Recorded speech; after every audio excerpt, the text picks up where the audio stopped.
किसी कार्य को छोटा न समझे।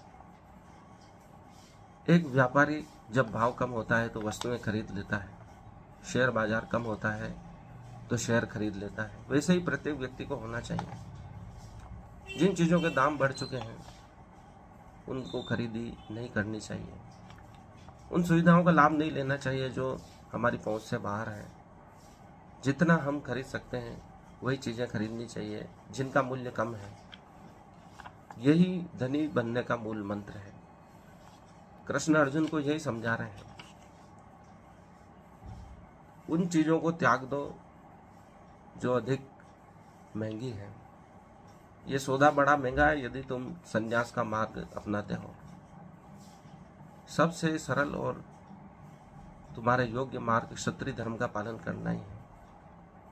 एक कुशल व्यापारी के भांति भी सोचो तो तुम्हें क्षत्रिय धर्म का पालन करना चाहिए। यदि आसुरी शक्तियां जीत गई तो पूरे विश्व में हाहाकार मच जाएगा, आतंक मच जाएगा, मानवता का नाश हो जाएगा, मानव की स्वतंत्रता नष्ट हो जाएगी।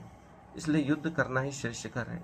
इसलिए वह व्यापारी की बातें समझाते हैं कि तेरा दोनों ही स्थिति में लाभ है। यदि तू मृत्यु को प्राप्त होता है तो तुझे मुक्ति प्राप्त होगी, शहीद हो जाएगा तू, वीरों की भांति वीर गति को प्राप्त होगा।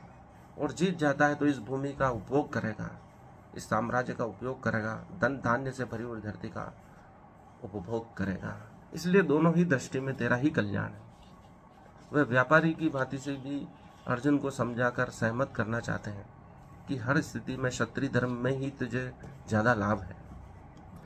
इसके लिए कृष्ण संदेह त्यागने का मार्ग अपनाते हैं कि तू संदेह को त्याग दे और युद्ध कर। भक्ति के मार्ग की बात करते हैं, कर्म योग की बात करते हैं, राग द्वेष से मुक्ति की बात करते हैं, कर्म करते हुए फल की चिंता नहीं करना है इसकी बात करते हैं, सिर्फ कर्म में 100% ध्यान लगा इसकी बात करते हैं, अपने आत्म विकास की बात करते हैं, उन्नति की बात करते हैं, ध्यान की बात करते हैं, मुक्ति की बात करते हैं।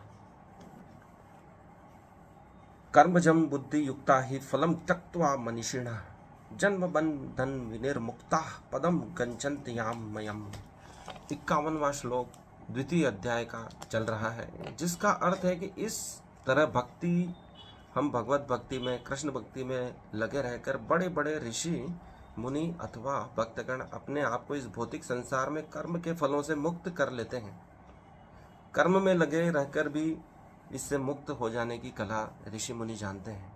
इस प्रकार वे जन्म मृत्यु के चक्र से छूट जाते हैं और भगवान के पास जाकर उस अवस्था को प्राप्त करते हैं जो समस्त दुखों से परे है। परमात्मा क्या है? वहाँ कोई